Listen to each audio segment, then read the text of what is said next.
Quick one this month, one buy and a handful of sells. Full exits and some smaller trims. The buy is Diageo again. I added in June around a price to earnings ratio of 19 and I'm topping up now. Shares popped 4% recently, yields about 3.8%, and it's still trading well below fair value despite the bounce.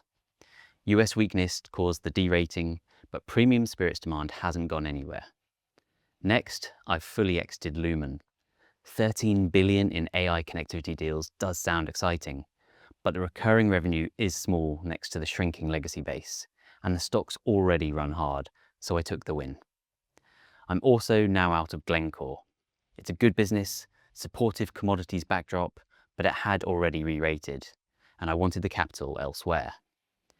I've trimmed Neste and ARKX too.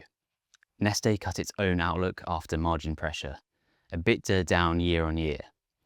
ARKX had a rough June, down nearly 9% despite a strong year-to-date number, so I'm de-risking both. I'm not fully out.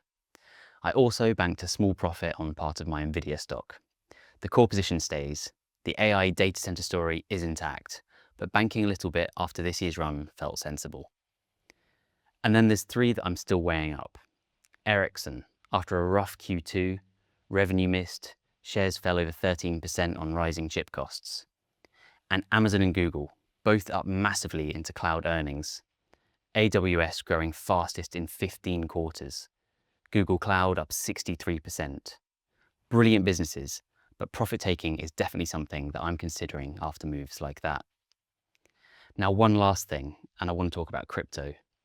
The Fear and Greed Index cratered to 11 in early July before recovering to neutral. That kind of fear is historically when you want to be buying. The Clarity Act, which will give regulatory clarity to digital assets in the US, is also racing to get passed before the August recess and could trigger the start of the next bull run. And finally, consider that we're roughly halfway through this halving cycle, with the next one due in 2028. This grinding, fearful chop is exactly what mid-cycle accumulation looks like. Washed out sentiment, pending regulation, favourable timing. I think this is a good window to accumulate.